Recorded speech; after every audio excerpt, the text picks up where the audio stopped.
Good afternoon and welcome.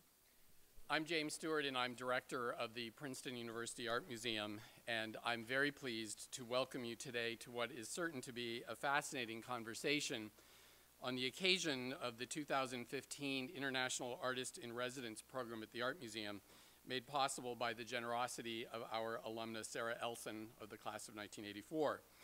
Though only a few years old, this program has already brought to Princeton a series of remarkable artists who have interacted with our students and brought fresh perspectives. Is the mic not on? Okay. Fresh perspectives to our considerations of contemporary artistic practice. This year's Elson International Artist in Residence sets the bar almost impossibly high, and he is Anatsui. Born in 1944 in Kumasi, Ghana, Anatsui is one of the most exciting international contemporary artists of our time, and perhaps the most significant living African artist. He is renowned not only for his unique artistic vision and his long-term commitment to formal innovation, but also for the role he has played in advancing Africa's artistic and cultural traditions on an international stage. Throughout a distinguished 40-year career as both sculptor and teacher, Anatsui has addressed a vast range of social, political, and historical concerns and embraced an equally diverse range of media and processes. His artistic development was shaped early on by the progressive cultural politics championed by Ghanaian and African cultural nationalists of the independence era. His installations and other works have garnered wide international attention, with audiences fascinated by his sumptuous works made from thousands of aluminum bottle tops. His sculptures have been collected by major museums around the world, from the British Museum to the Centre Pompidou, to the Metropolitan Museum of Art, to perhaps most recently our own museum, where El's work entitled Another Place from last year went on view a few days ago. El's pace in recent years has been blistering. During the Venice Biennale in 2007, he transformed the facade of the Palazzo Fortuny by draping it in a shimmering wall sculpture. In 2010, two major touring exhibitions of his work opened on opposite sides of the globe. Anatsui, When I Last Wrote to You About Africa at the Royal Ontario Museum in Toronto, and A Fateful Journey, Africa in the Works of Anatsui at the National Museum of Ethnology in Osaka, Japan. In 2013, the Brooklyn Museum exhibited the touring solo exhibition, Gravity and Grace, Monumental Works by Anatsui, which garnered extraordinary critical acclaim and an equivalent outpouring of popular enthusiasm. The Royal Academy in London presented El with the prestigious Charles Wollaston Award in 2013, while the following year he was made an honorary Royal Academician and was also elected into the American Academy of Arts and Sciences. El's visit with us today is a special honor because this very day he was awarded the Golden Lion for Lifetime Achievement of the 56th International Art Exhibition at the Venice Biennale.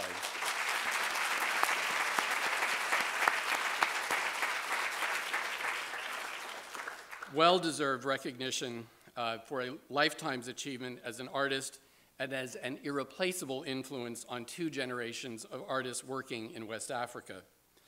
El will be in conversation this afternoon with the person most responsible for encouraging him to visit us in Princeton, and that is our good friend Chika Okeke Agulu.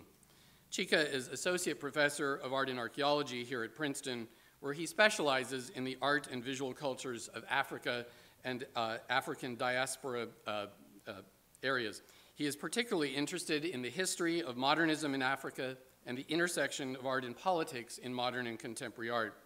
He's the author with Okwe and Wezor of Contemporary African Art since 1980, published in 2009, and was the editor of the first ever issue of the journal African Arts in 2006. From my point of view, blessedly among academic art historians, Chika is committed to the art exhibition.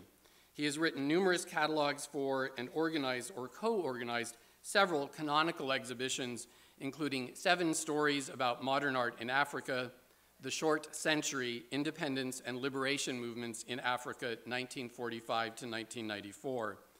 But fundamentally, I think, Chika refuses to fit tidily into a single creative box. His academic training speaks to this, where he holds both an MFA in painting from the University of Nigeria and a PhD in the history of art from Emory University. As an art critic, his writings have appeared in outlets as wide-ranging as The Guardian in Lagos, Art Forum in New York, and Art South Africa in Johannesburg.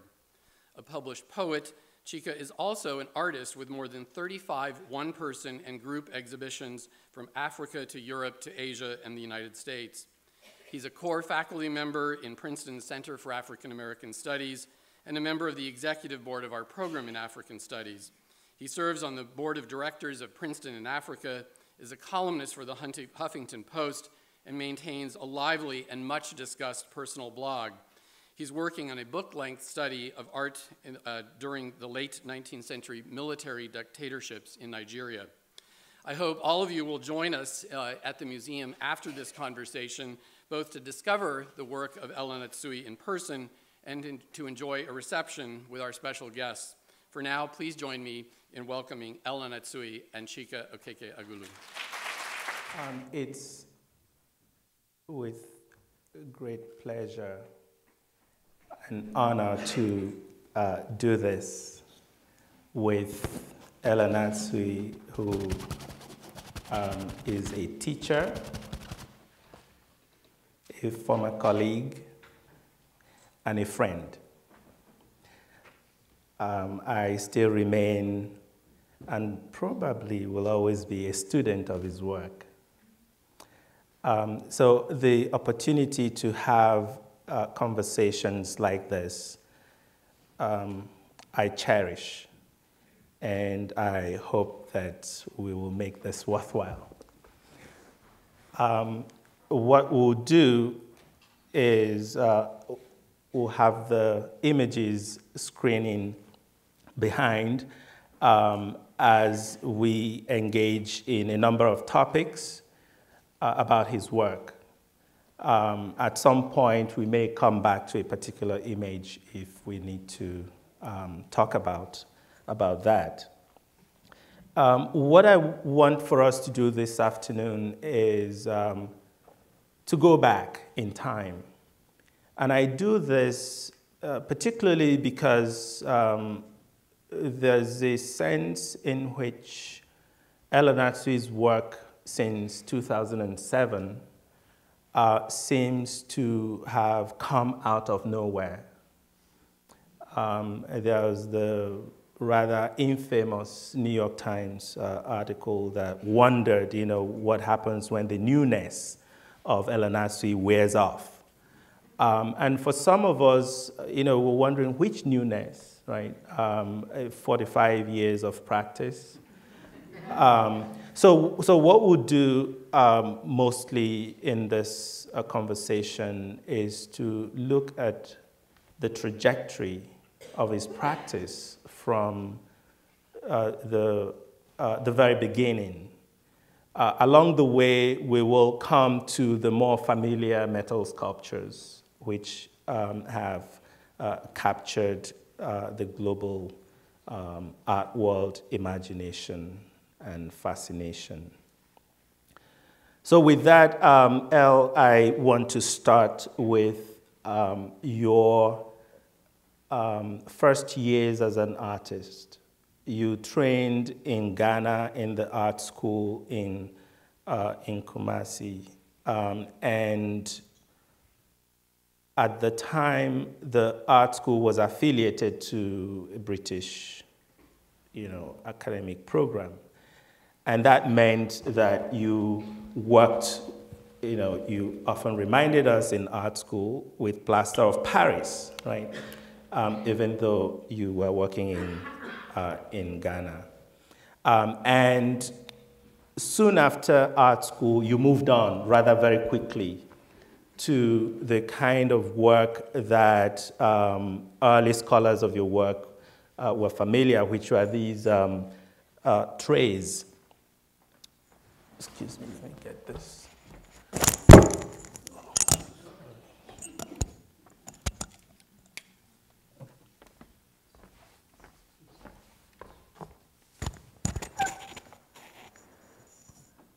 So you were working with these circular trays that you encountered post-college.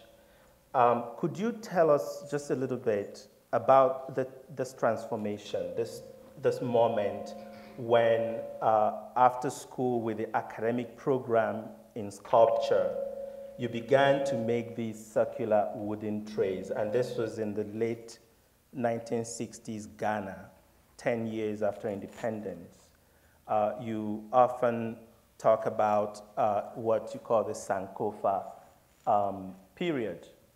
What is Sankofa in terms of how you understood it and your engagement with what you've called the ideology of Sankofa? Yeah, okay, thank you very much. Maybe I start from school, and then I'll, after that, address the Sankofa issue. Yeah, I went to school, which was tailored around, a British art school curriculum, and therefore it happened to have very little content of my own cultural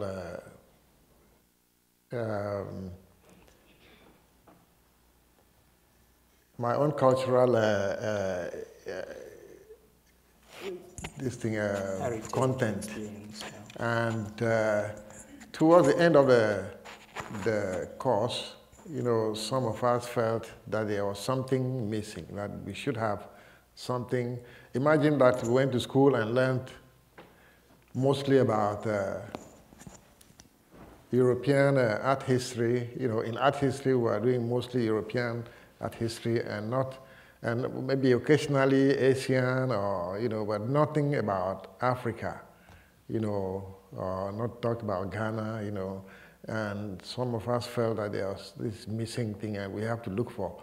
And in the course of search for that kind of patrimony, you know, the cultural patrimony that we felt was missing, you know, because it was as if my part of the world didn't have an art culture, you know, and incidentally, the university happened to be in a city which had a National Cultural Center. And, well, the National Cultural Center was there, but it wasn't part of the teaching resource that was used. It wasn't used at all. And some of us went there and discovered that there was this huge body of heritage that we could have benefited from. And one of them that I particularly took a liking to was this body of ideograms or signs or, you know, graphic marks that were used in printing on cloths which are worn at funerals. At funerals, because we believe that that's a time for reflection. You know, at funeral time is time for reflection. So most of these would be based on sayings or aphorisms, or, you know, and in most cases, all of them were dealing with very abstract concepts, you know, concepts like versatility, like the omnipotence of God, and so on and so forth, you know, which was what actually got me very interested in them, because at the time that I came across them, we had just finished learning about the European Renaissance, you know, learning about Paulo Uccello and mathematical perspective and all those things, which I thought was rather physical, you know. And here were artists who are doing something which got them grappling with you know, very abstract and concept, intangible things. And that discovery was very crucial to me because it has become the way I've gone throughout. Although in art school, our training was strictly along lines of verisimilitude, like doing life studies, portraiture, and all those things, which I did very well. But I thought that there was something missing. There was something lacking in them, you know. And with this, I saw that there was a lot of scope for one to grow. At the time I left art school, my country was just about 10 years independent, and the euphoria of independence was there, and there was a lot of things happening. One of them was that there was a feeling that we should go back to pick, you know, from our cultural heritage. And the idea of going back is what was called Sankofa, go back and pick it, you know. And it is one of the ideograms that were very common in the Adinkra repertoire. I think if I may, you know, nudge that a little bit. I think one of the things that happened at this point with the Sankofa movement was years before you had that generation of artists, the earlier generation of artists at Independence who were wondering and debating the question of language, artistic language. In literature, writers were debating these questions, you know, in what language shall we write, you know, as writers in newly independent countries? Do we write in the colonial language or in the supposedly indigenous languages? And so I think that the Sankofa movement was part of that context. Yeah, it was part of that, and I think I didn't have problems with it because when I finished art school, I knew that I had to work not with the media that I was taught in school, but that I have to search for my own media or my own medium. And the media that would normally come to hand would be the media that are in the environment, the media that everybody understood, everybody knew, everybody could react to. And so the selection of the traits, you know, that I used as support for the ideograms that I studied, I've been studying. I spent about 5 years working with these ideograms, you know, and on these traits. And I found that I didn't have the problem of that the literature, people in literature had, because they had to think about accessibility to the audience. And I didn't have it because the traits are common traits that everybody sees in the market, and so they knew them very well, they understood them, and here they are being used in a different way. And so they reacted to it very positively. One of the things that then happened after this moment in the late 60s and early 70s was your relocation from Ghana to Nigeria, to the University of Nigeria in Nsukka in 1975. Your work with the trays continued, the circular trays, continued through this period. But it was also that you encountered a different intellectual context of artists who were exploring similar questions.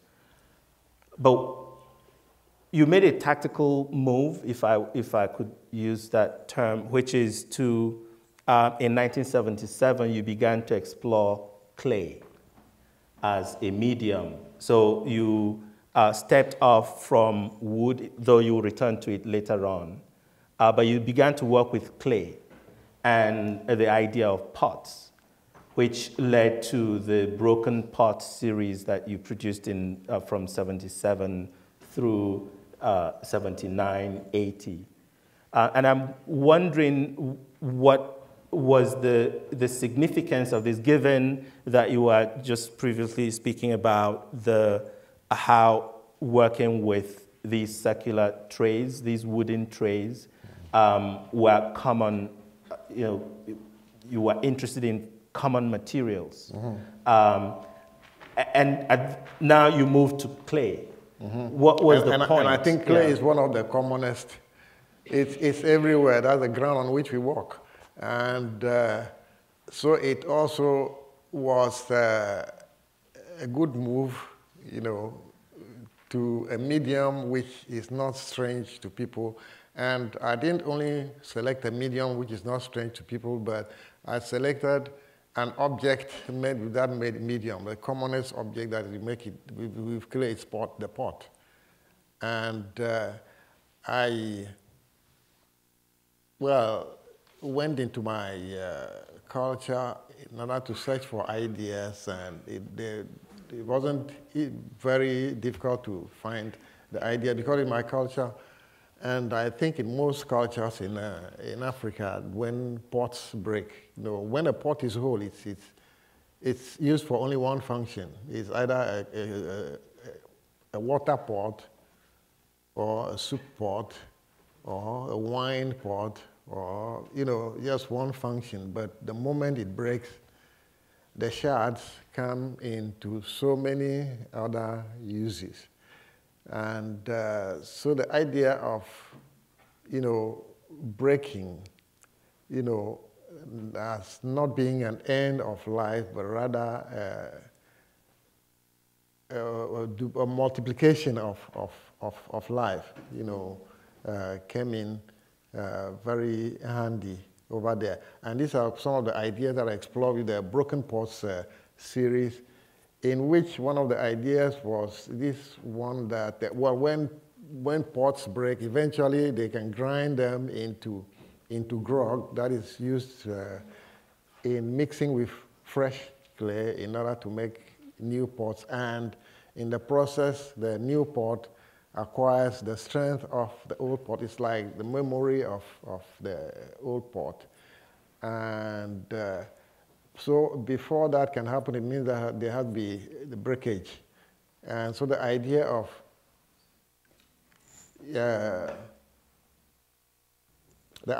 life, and regeneration.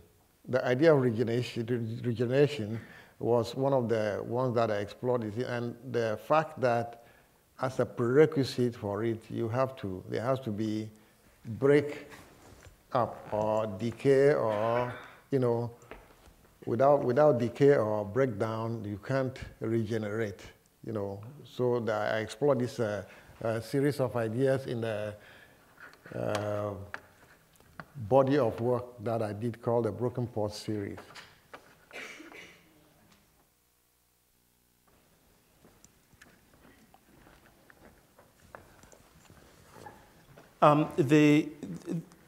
Now, you worked with wood, you went to clay. In 1980, something else happened in your work.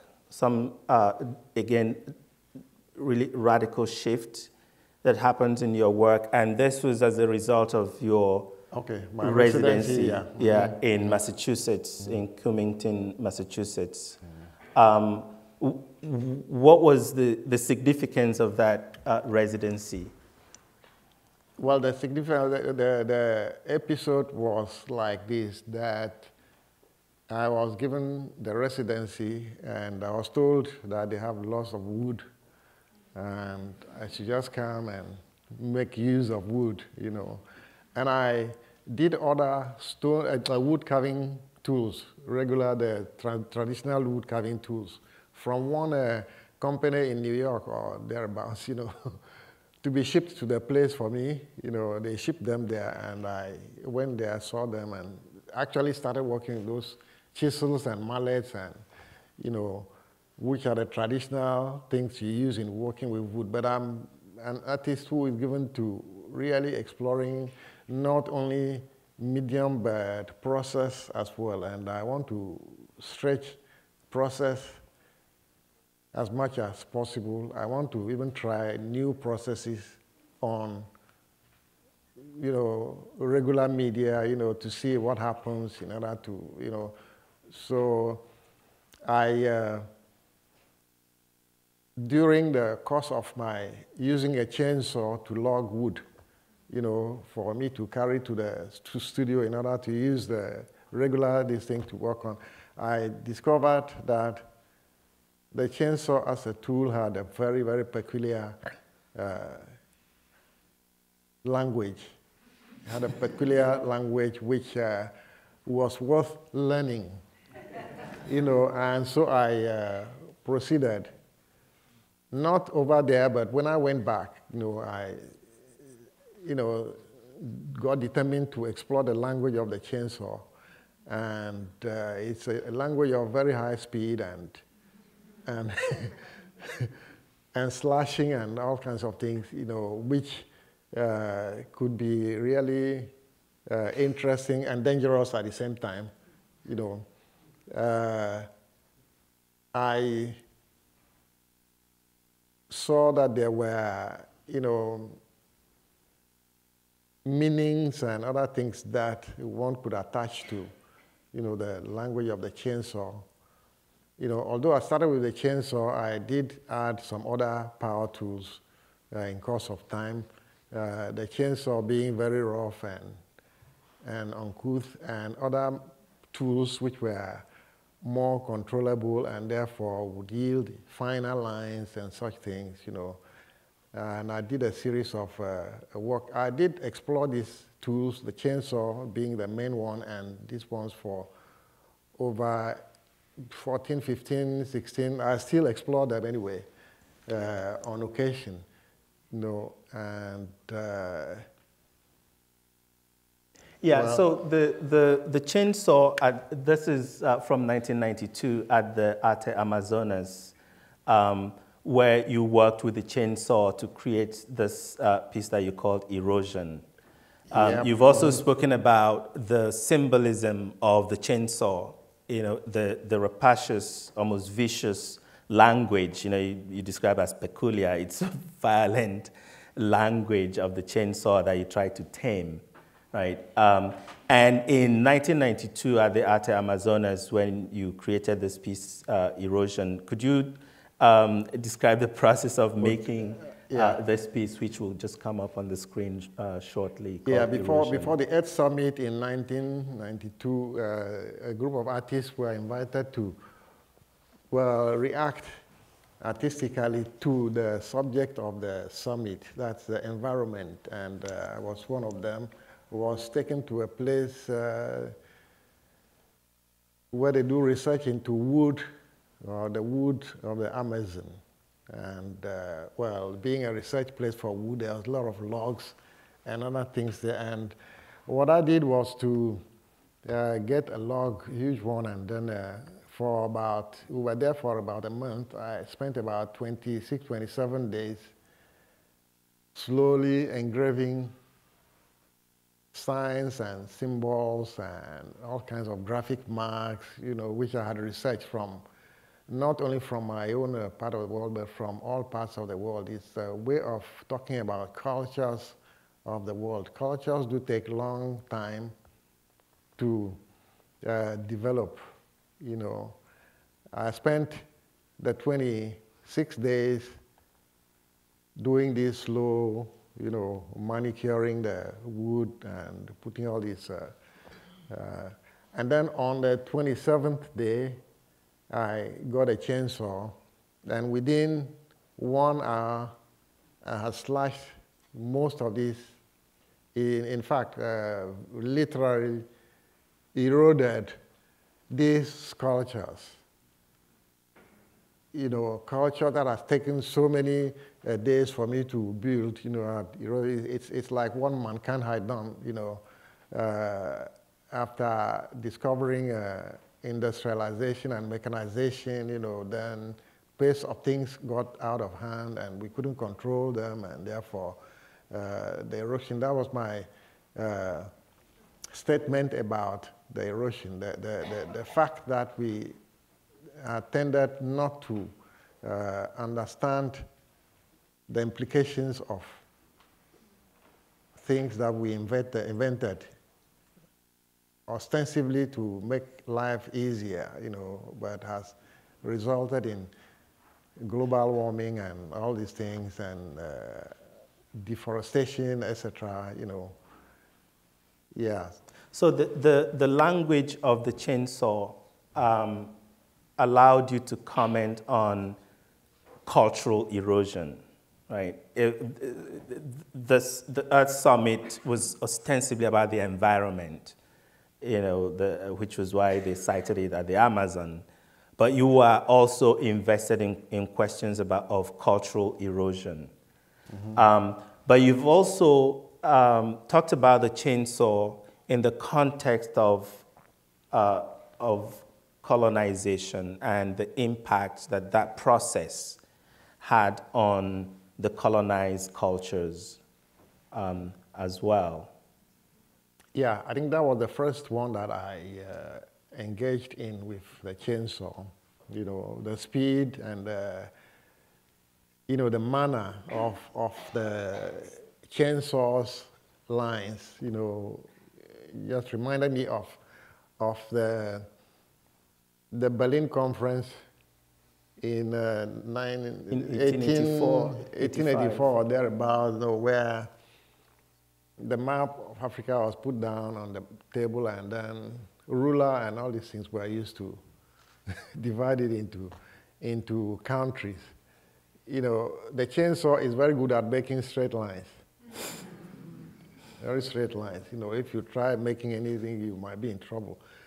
So, so that was the first thing it reminded me of, because you look at a map of some African countries, you have a straight line on one side and, such things.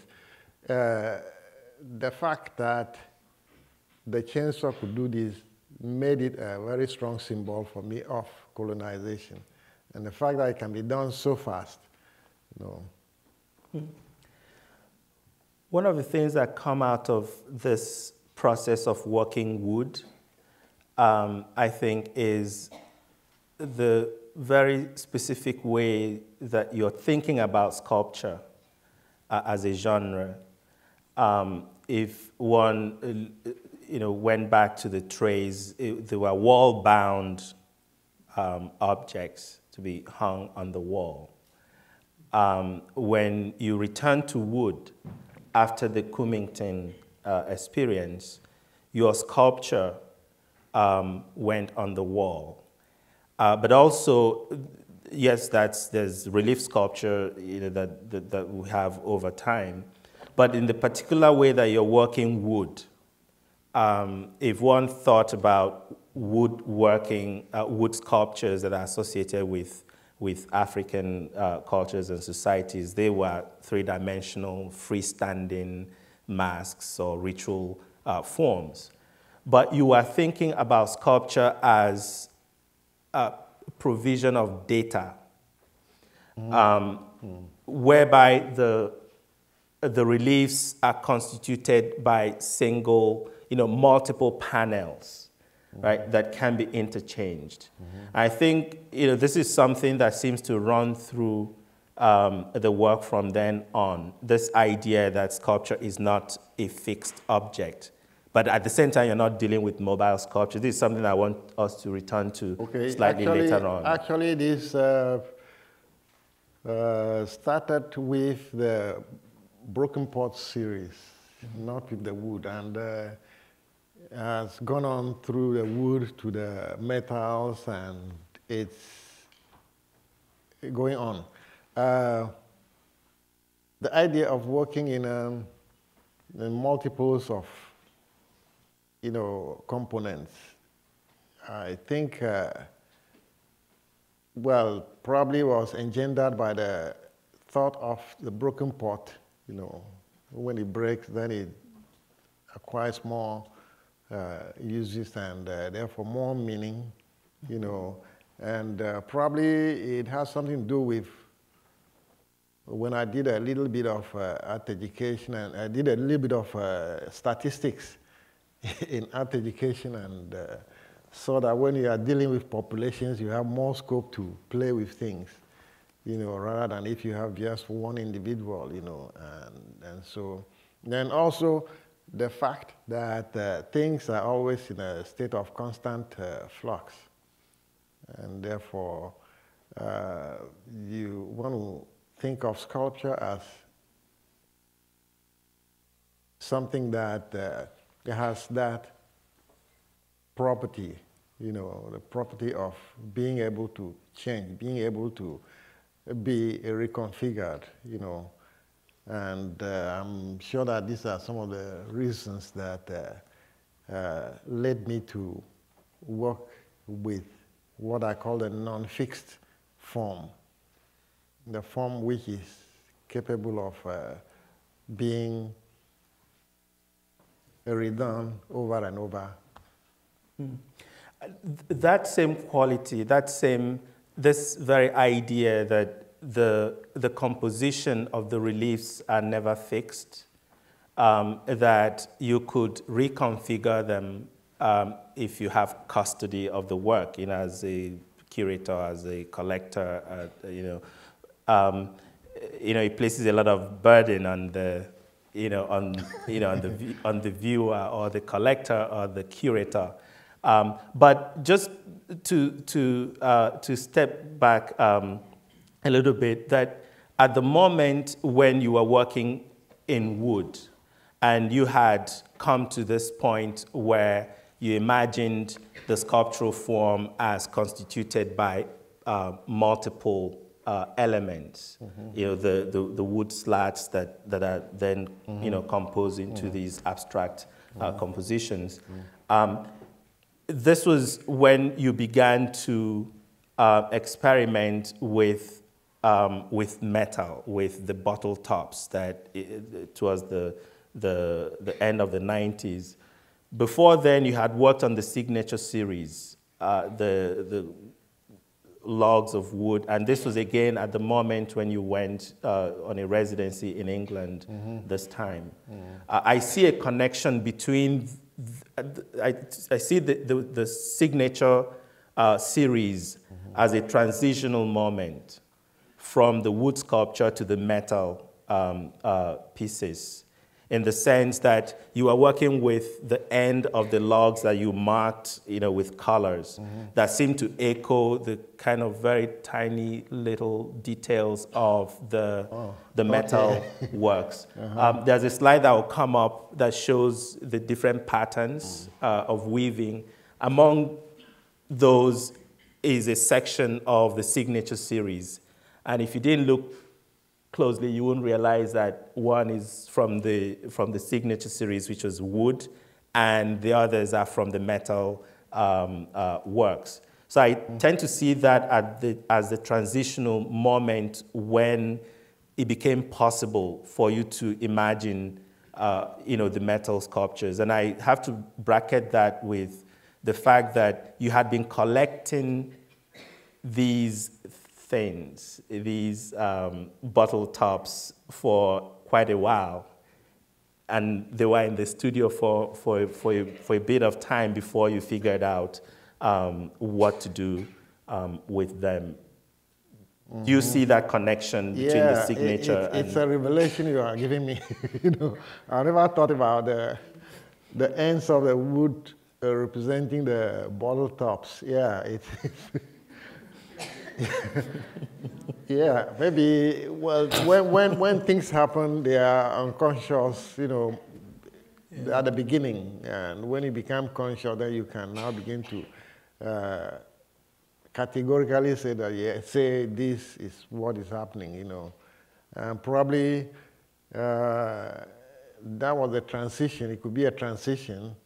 And this morning when I saw the slide which showed a the color scheme, you know. Yes.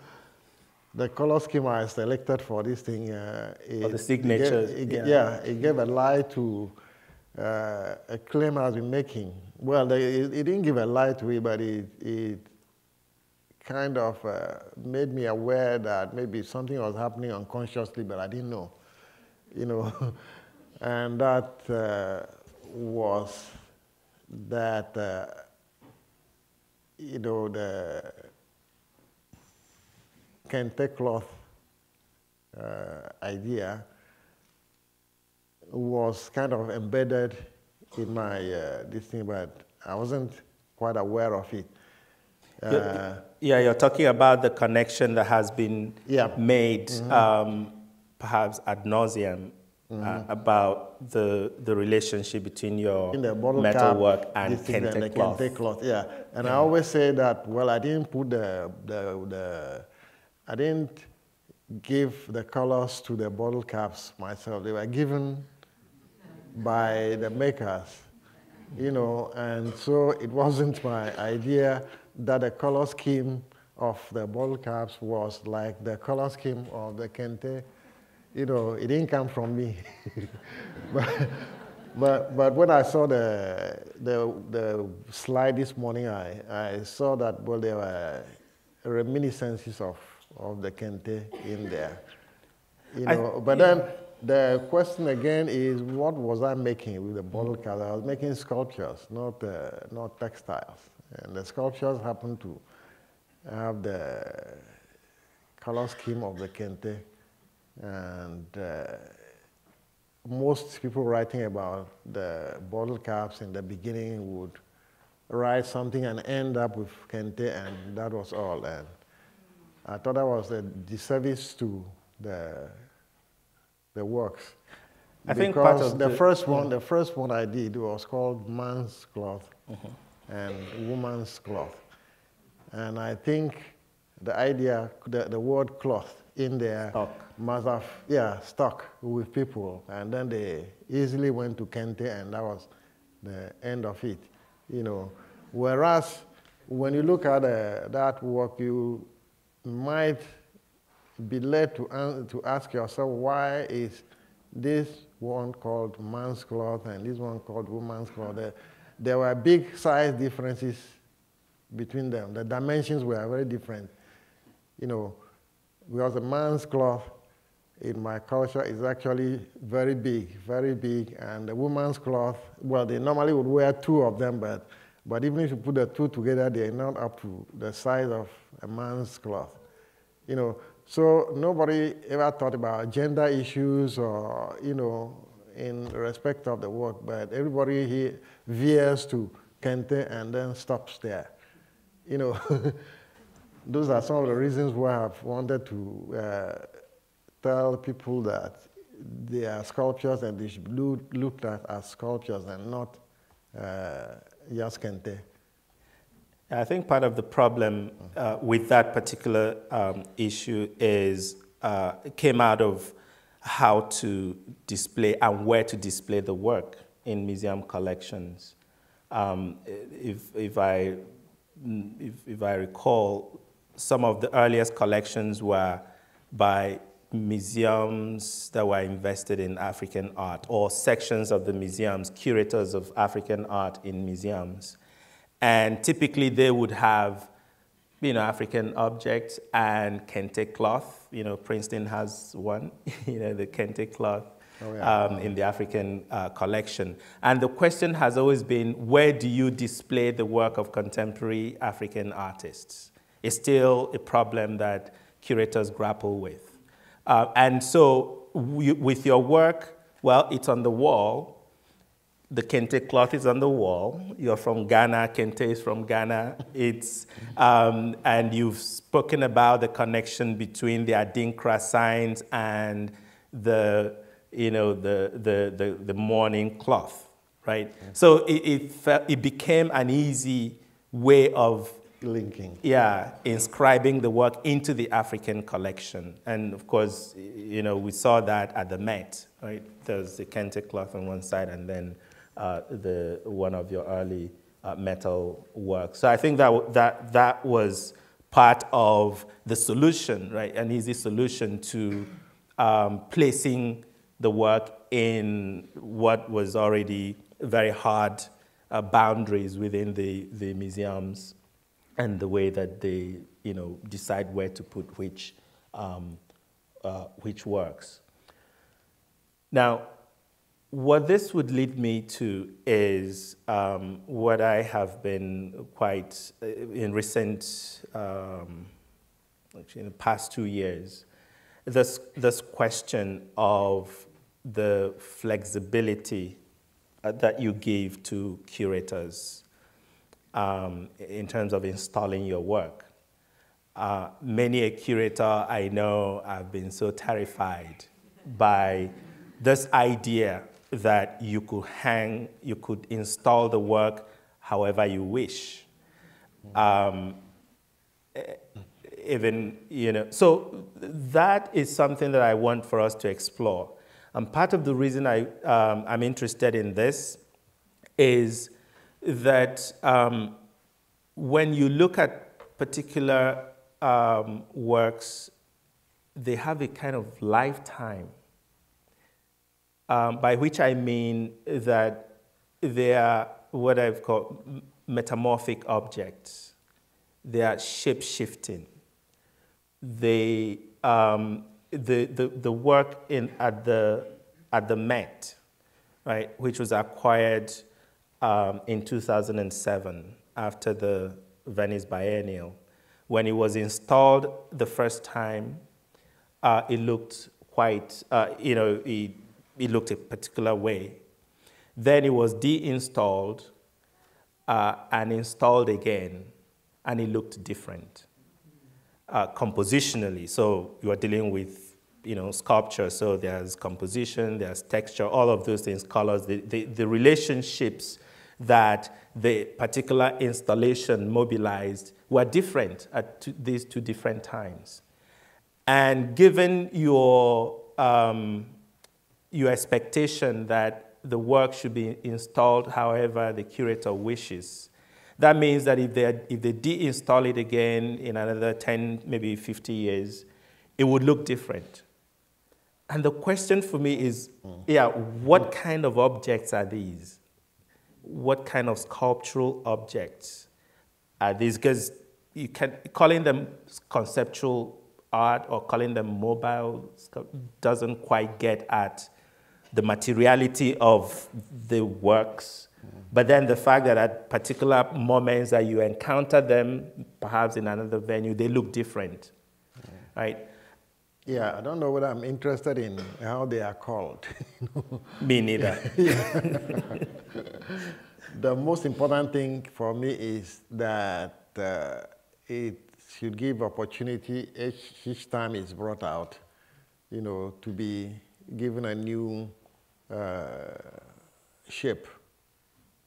Given a new shape, and well, I think that's even what the work itself asks for, because you can't replicate, what shape it was given in its former installation, again, you can't. You can't, and so it lends itself to. And therefore, if it's understood well by the curator or whoever is hanging, then it should take advantage of that freedom and, the leeway provided, to play around. And I've always mentioned this in several places, that one of the very interesting installations of my pieces, it was in the most unlikely of places, in the Vatican. The church is supposed to be very conservative, and so when they asked for the work, me to contribute the work, and I contributed it to the exhibition, I was curious, and wanted to know how they were going to install. So for that reason, I traveled to the opening. And to my very pleasant surprise, they did one of the most interesting installations of the pieces that I've ever seen by even a museum or a gallery, you know. Yeah, they told me that they spent quite a number of days. The rest of the works that they had were easy to hang. They can hang about maybe 7, 8, 9, 10 in a day, but with mine, they took many days to arrive at what they did, you know. And I saw that they used a lot of freedom, the freedom that I always want people to exercise when they mount this. They really made use of it and came with something that I wish I had gotten the picture of it. Maybe next time I speak about it, I'll take the picture along and show, you know, that it wasn't, you know, the format was the regular, this thing, but what they got eventually out wasn't in any way related to that format. You know, they went completely out of it and even threw a bit of it over the board on which it was, you know. So I think that's the kind of freedom that me too, I had to learn something from it, you know, from a church, you know. And So does that mean that there are installations that you don't like? yeah, certainly there have been installations of it that I felt that people didn't quite get at one with, or didn't quite understand, didn't feel for the work. You know, it's like a life situation, you know. You can't have everybody doing it the way you like. You know, there will be people doing it the way you don't like, you know. But that's part of it all. You want to see your work badly reacted to by the mounting people, and you want to see it done very effectively in some places. Okay, that's the first part. I will now open up we have time for questions, comments to Al, and hopefully not to me.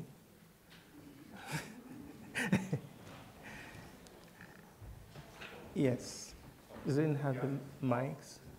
The end of the conversation, you were talking about from a weird position, the work, and you had this brilliant explanation about how you wanted people to really find their own solution, and it reminded me of how John Cage approached a lot of his work, which kind of reflect back on where you were coming to speak about where the position and relationship question are.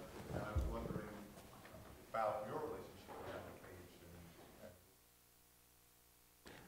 Well, I have a bit of challenge hearing people from the distance. Yeah, he's asking if and what is might be your relationship with the composer John Cage, if at all. That he was saying that the freedom that you expect of the viewer. That is something that reminds him of the work of John Cage, and he's wondering if there's any connection or relationship with John Cage. I don't know if I know about John Cage. That answers it. Yes, here. Ben.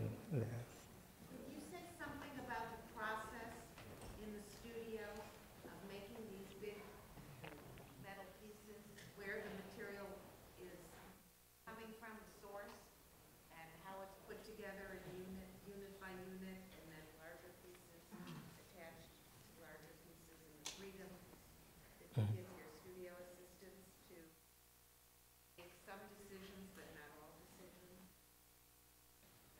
Okay, yeah, I heard that. Sure. Okay, yeah, the process of from the bottle cap to the work, well, I should think that I have about two major stages. The first stage is where I maybe figure out the format or the pattern that is to be made, and then I introduce it to the assistants and see that they are able to get on with it. And then they produce what I call blocks. Blocks can be as small as So blocks of patterns. Yeah, right? yeah. And each would produce a certain number of those blocks. It's like building, you build the blocks and then later on you now come and put them on each other. And so the next stage would be the composition, where I take the blocks and, then arrange them. Mostly I work on the floor, because they're not together yet, so they can only be positioned together next to each other on the floor. And when I look at them and I'm satisfied that it's saying something, then I ask that it's put together. And the process is so free and so free and slow. It's pretty slow and painstaking that most of the times I don't produce drawings for.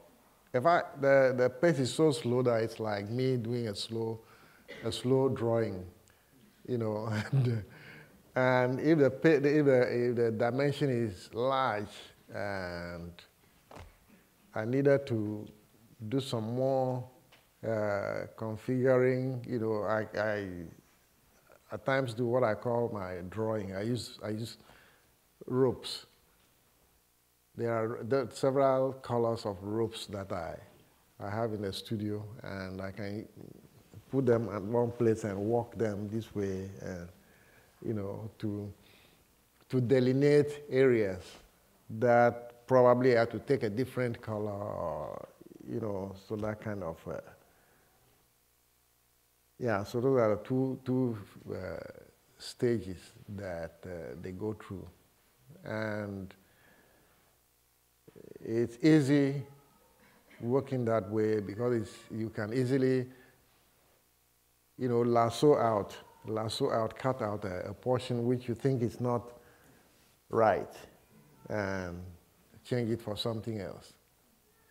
So the freedom is there to do so many things, But also the assistants sometimes invent new patterns of weaving, right? No, they don't invent it. I invent. Okay. Okay, I won't push that. But in terms of the naming, because these patterns have names, in terms of the naming of the patterns, how does that work? Oh yeah, they work with a pattern. I've taught them a pattern. They've worked with it sometimes. They take a look at it and give it a name. And over time, they've given names to almost all the formats or patterns that we've worked with in the studio, and they have some interesting titles, names like That's G8. G8. Yeah, G8, I remember we were working on that kind of pattern at the time that they had a G8 meeting in Genoa. And there was some demonstration or something, so it was in the news for some time, And then they came up with the name G8 for a certain pattern, And they have so many of them, the flower, singlet, and designer one, all kinds of names, which works very well for me, because if I want them to do a certain pattern, I just mention it. I want singlet, this color, and then they understand it. It's a kind of code which works for all of us. Okay, there was a hand at the back there. Oh, okay. Okay, good. Please. How did you get the idea of using the bottle caps in the first? And the idea of using the bottle caps, the way I use them, or what? How did you, come to use them as material, right? Yeah. Yeah, because as an artist, I want to explore as many things as possible which have possibilities, of being used. My understanding of sculpture is, three-dimensional form, so anything that can help me create a form.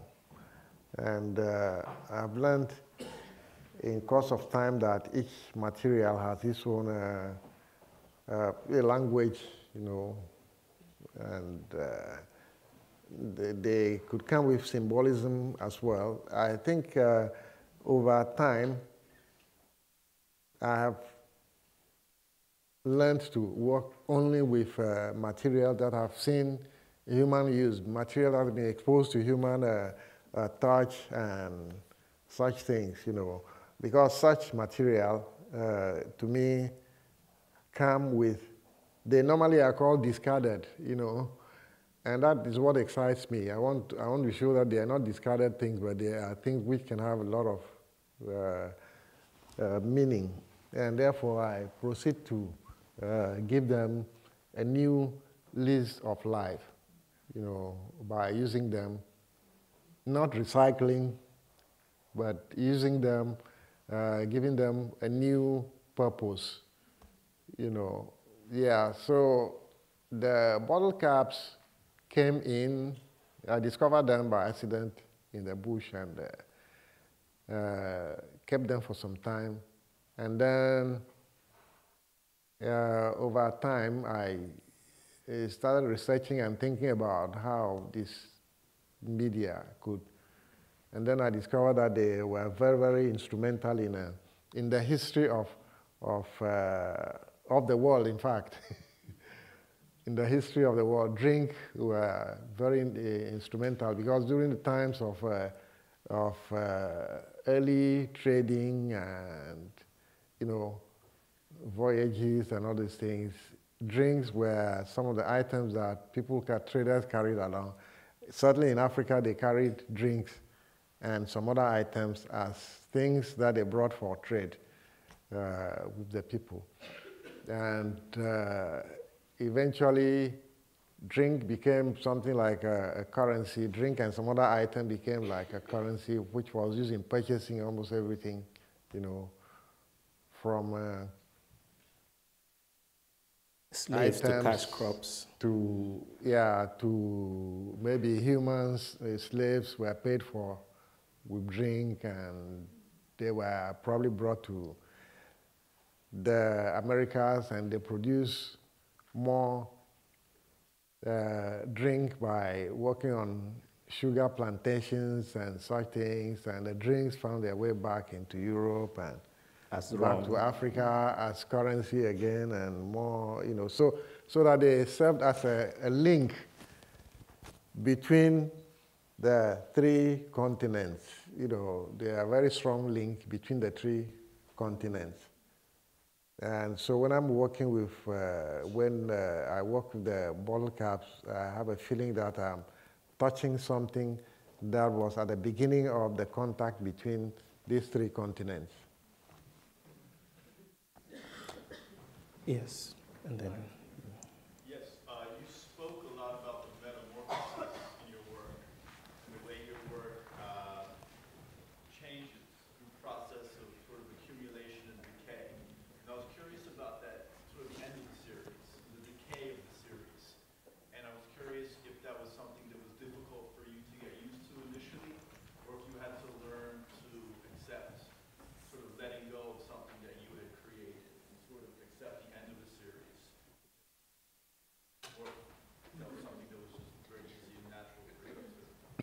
No, it wasn't difficult for me to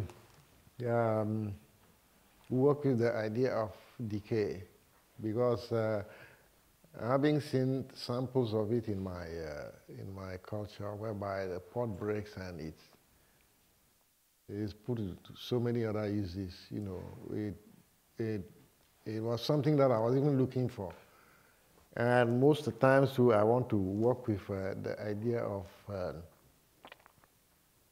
dilapidation, of decay, you know, in fact, you know, as a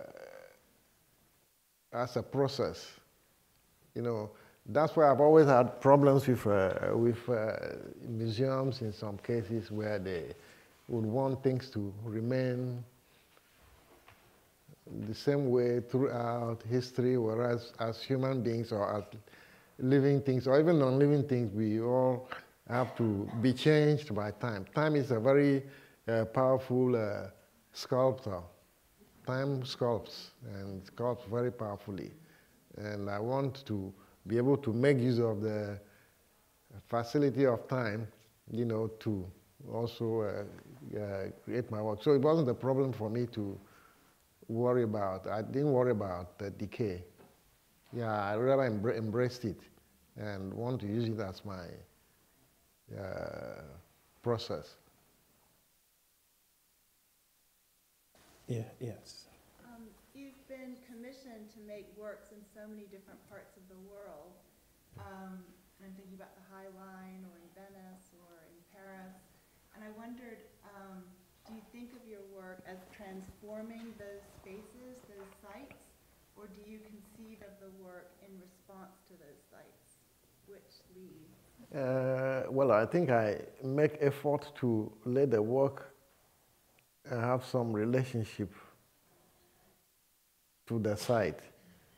Yeah, it's a difficult thing, but that's what I think most artists would want to do, that the work is not an imposition on the site, but something that goes with the site. It's saying something about a site or, you know, let me see if I can remember. Yeah, when I did something for the Paris Triennale in about 3 or 4 years ago, I did a site visit and was told to work on the facade of a building. And I was told that the building was for fashion. It's a fashion museum. Yeah. And the building was at a place that you had view of the what's the name of the Eiffel Tower. Of the Eiffel Tower. And so the idea of the Eiffel Tower, fashion, you know, were all things that I had to think about in my conceiving the piece for this thing. And what it did result in, I had to use things like mirror. Mirror is a very good fashion accessory. You need it. We were talking about fashion. And also the Eiffel Tower is, I think, the fashion signature of Paris. Yeah. And so the mirror was in the work, and it was to bring in the Eiffel Tower. And meanwhile, the mirror is also talking about fashion. So that way I tried to marry the function of the space with what I was doing. Yeah, and then. Thank you so much for your wisdom and sharing all your thoughts with us. I was wondering more about your approach to collaboration with artists, both within your discipline and outside of your discipline, and also if you could share with us some of those more memorable collaborations as well. Thank you. Collaboration. Yeah, have you had any collaboration with other artists to begin with, and then next, what was the experience? I don't think that I've done any collaboration as such. Maybe it's one of the things I should try to do now. Except if you think of collaboration in the sense of his relationship with the curators and the collectors who are asked to, basically remake the work, right? As creative collaborators, not just collaboration in terms of artists working with artists. Because I think that that's one of the things that you've invoked in the past, that everyone, has a creative impulse, right? Which is what you are asking the curators to bring out, that creative impulse, right? To bear on the work. Yeah, so I think that that's a sense of a collaborative spirit, if you will, that goes beyond the question of two artists sitting together to think about one work, to generate one particular work.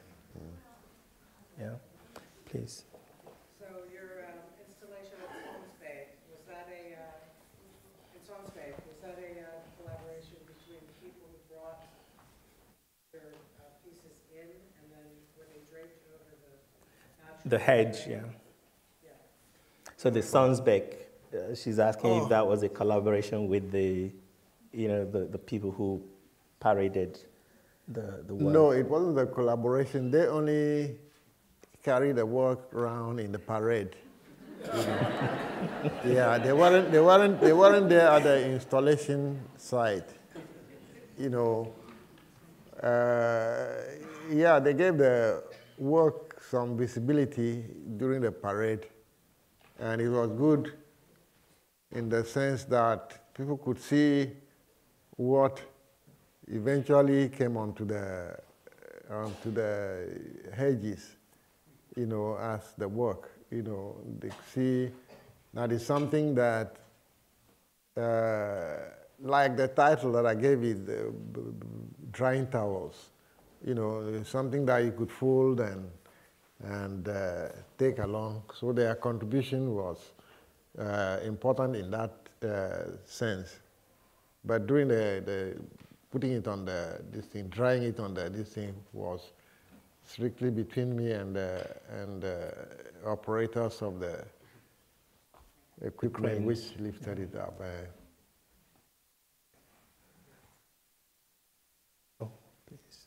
I'm curious about another dimension of the issues of trade and currency and human contact. As you now have used presumably millions of these bottle caps, has it become, has supply and demand become easier or more difficult in your process?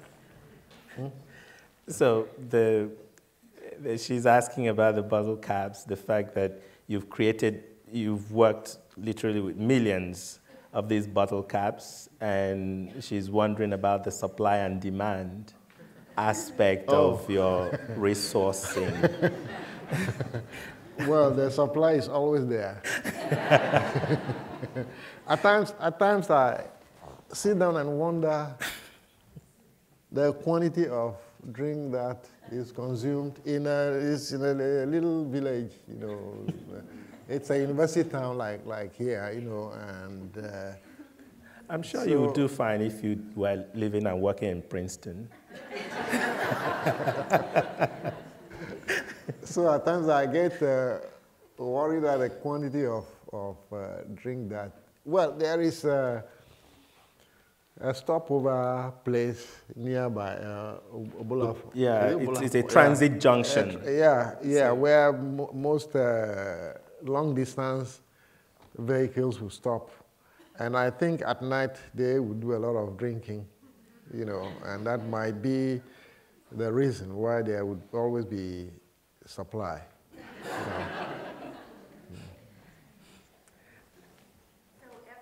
All the material that you use in the metal pieces is post-consumer? It's after it's been used? Yeah, all of them are post-consumption. Yeah, there's nothing new over there. All of them have to be consumed stuff. What happens is that there are people who go around collect bottles for the distillers. And these distillers have to remove everything from those bottles, including the tops and the labels and everything, and rebrand them when they put their own drinks in. And so they always will have supply of other people's caps. Yeah. Yes, the corner there. I was wondering, for instance, at the Met, where your work is installed and it's alive, but it's surrounded by so many other African works that are in vitrines and almost in state. I'm wondering if you feel a dialogue between different works and these different eras of work, or life and death, or is there something there, or Well, I don't know. I should feel that there's a dialogue between them, because the object that is always referred to as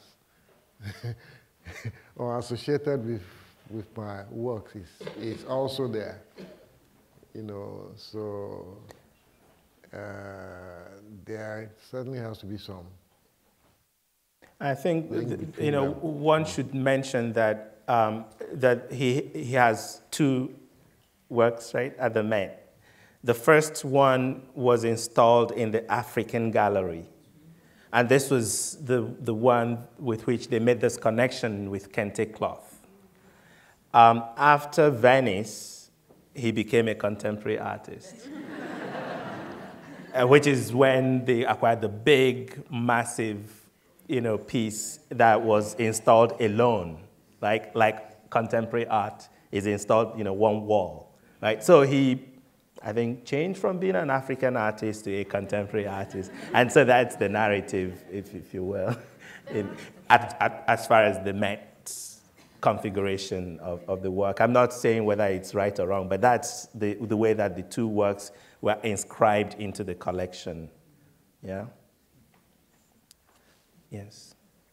It's been fascinating to hear you talk about the transmigration of the bottle cap. I was curious also about your own life and the early influences. I don't know, but it sounds like going to Cummington in rural New England might have had some, been an interesting impact environmentally even to you. So I'm just curious what that experience was like in Cummington. I know about the chainsaw, but what else did you take from Massachusetts? What did you take out of the Cummington experience? Is a rural, a place. Was your consciousness or sensitivity to the environment heightened by that? It was extremely heightened. It was extremely. That's why I could. Before I went there, I had worked with a chainsaw. I used it in logging wood. In my school, we would go on a wood hunt, once in a year, and we would go with chainsaws and use it just to log the woods and load onto the truck in order to bring to the school to work with, and at any of those times, at none of those times did the idea of the chainsaw as a tool to use occur to me. But this place, my studio was away in the bush, in the bushes, with no other this thing, and so extremely quiet, place. So that was what I think